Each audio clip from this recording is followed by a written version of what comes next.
दोस्तों, अपने प्यारे भारत की इकोनॉमी और विदेशी मुद्रा भंडार तो पहले से ही ग्रो कर रहा था, लेकिन अभी भारत के फॉरेन रिजर्व ने एक और रिकॉर्ड तोड़ दिया है और 600 बिलियन डॉलर के पार चला गया है। अगर ऐसा ही चलता रहा तो भारत एक साल के अंदर दुनिया की तीसरी सबसे बड़ी विदेशी मुद्रा भंडार वाला देश बन जाएगा। तो इस वीडियो में हम जानेंगे कि भारत का विदेशी मुद्रा कैसे 600 बिलियन डॉलर के पार चला गया, वर्तमान में भारत की ट्रेडिंग ग्रोथ कैसी है और हमारी इंडियन करेंसी कब ग्रो करेगी, और अमेरिका ने जो क्रूड ऑयल प्रोडक्शन स्टार्ट किया है उससे भारत को क्या फायदा होगा। नमस्कार दोस्तों, मैं विकास और आप देख रहे हैं ऑल इंडिया अफेयर्स। दरअसल दोस्तों, जिस तरह से दुनिया के बाकी देशों के विदेशी मुद्रा भंडार यानी कि फॉरेन रिजर्व गिर रहे हैं, वहीं भारत का फॉरेन रिजर्व एक्सचेंज लगातार बढ़ते जा रहा है। कोविड-19 के बाद से लगातार दन ग्रो करने वाला भारत दुनिया का पहला देश बन चुका है। वर्तमान ग्रोथ के मामले में भारत नंबर 1 पर है और एक दो नहीं, लगभग सभी क्षेत्रों में। और कहा जाता है कि जिसका वर्तमान अच्छा है उसका आने वाला कल भी अच्छा होगा। दरअसल दोस्तों, हुआ यूं है कि 4 महीने बाद फिर से भारत का फॉरेन रिजर्व 600 बिलियन डॉलर के पार चला गया है। 1 दिसंबर को भारत का विदेशी मुद्रा भंडार 600 बिलियन डॉलर के पार हो गया। अगर सिंपल लैंग्वेज में विदेशी मुद्रा भंडार को समझे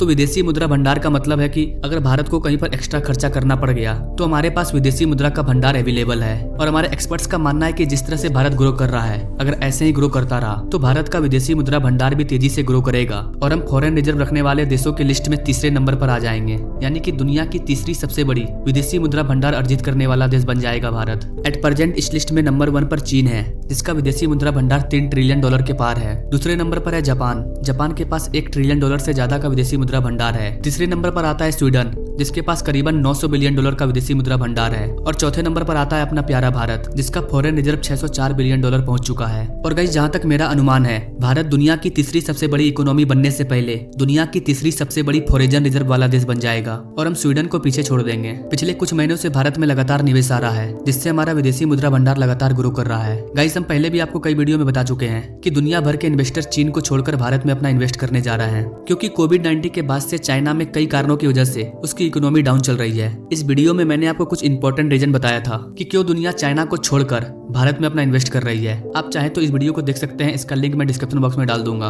गाइस, न सिर्फ चाइना बल्कि दुनिया के कई ऐसे देश हैं जिनका स्टॉक मार्केट लगातार गिर रहा है, लेकिन भारत का स्टॉक मार्केट लगातार ग्रो कर रहा है। गाइस, अपने देश की जो करेंसी है रुपया, उसकी डिमांड भी बढ़ती जा रही है, क्योंकि भारत में लगातार नए नए इन्वेस्टमेंट आ रहे हैं। अगर आरबीआई रुपया को खुला छोड़ देगी तो अपना रुपया भी स्ट्रांग हो जाएगा, लेकिन आरबीआई ऐसा नहीं करेगी। अब आप बोलोगे क्यों? क्योंकि रुपया अगर स्ट्रांग हो जाएगा तो भारत के एक्सपोर्ट्स को झटका लग सकता है।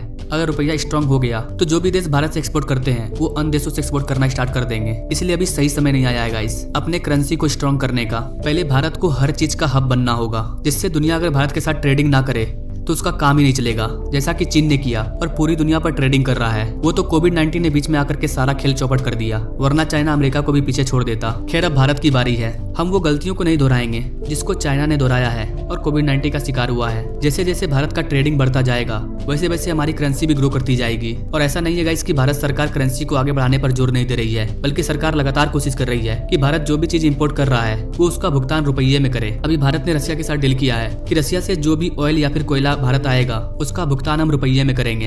अब आप बोलोगे कि कोयला कहां से आ गया, तो गाइस आपको बता दें कि ये लेटेस्ट अपडेट है। भारत अब कोयला का इंपोर्ट भी रसिया से करने वाला है। इस टॉपिक को हम लोग किसी और वीडियो में समझेंगे कि भारत ऑस्ट्रेलिया से छोड़कर रसिया से क्यों कोयला इंपोर्ट करेगा। गाइस, एक तरफ हमारा फॉरेन रिजर्व 600 बिलियन डॉलर के पार हो चुका है, वहीं दूसरी तरफ हमारा स्टॉक मार्केट भी 4 ट्रिलियन डॉलर के आसपास झूल रहा है। मतलब कभी भी भारत का स्टॉक मार्केट 4 ट्रिलियन को पार कर सकता है, जो कि अपने आप में ऐतिहासिक है। ऐसा पहले कभी नहीं हुआ था। एक और बड़ी अपडेट की बात करें तो अरब कंट्री जो कि कच्चे तेल पर उछलते थे, उनका पसीना छूट रहा है, क्योंकि एक तरफ अमेरिका ने वेनेजुएला से सैंक्शन हटा दिया है, जिससे कि अब वेनेजुएला भारत को ऑयल एक्सपोर्ट करेगा, और दूसरी तरफ अमेरिका ने क्रूड ऑयल का प्रोडक्शन बढ़ा दिया है। क्योंकि गाइस, अमेरिका के कहने के बावजूद भी अरब कंट्री ऑयल का प्रोडक्शन नहीं बढ़ा रहे थे, जिसके वजह से दुनिया में क्रूड ऑयल की दाम बढ़ती जा रही थी। और अरब देशों का यही आदत है, वो अपने मन से ऑयल का प्रोडक्शन कम कर देते हैं और दुनिया को बोलते हैं कि प्रोडक्शन नहीं हो पा रहा है और ऑयल का प्राइस बढ़ा देते हैं। लेकिन अब ये ऐसा नहीं कर पाएंगे, क्योंकि अमेरिका ने ऑयल का प्रोडक्शन बढ़ा दिया है, जिसका फायदा भारत को भी होगा। क्योंकि गाइस, भारत अपने तेल जरूरतों का 84% क्रूड ऑयल इंपोर्ट करता है। एक तरफ रसिया में बम्पर ऑफर पर ऑयल दे रहा है, दूसरी तरफ वेनेजुएला भी तैयार है और तीसरी तरफ अमेरिका भी बैठा है। तो अरब कंट्रियों की वाट लगने वाली है। और गाइस, आपको बता दें कि भारत ऑयल का इंपोर्ट करके न सिर्फ अपने देशों की मांगे पूरी कर रहा है, बल्कि भारत ने एक व्यापार स्टार्ट कर दिया है। हम रसिया से क्रूड ऑयल लेते हैं, उसे रिफाइन करते हैं, उसके बाद उसे यूरोपियन कंट्री को बेचते हैं, जिससे हमें काफी ज्यादा फायदा होता है। आई होप कि गाइस आपको भारत के वर्तमान ग्रोथ के बारे में जानकर अच्छा लगा होगा।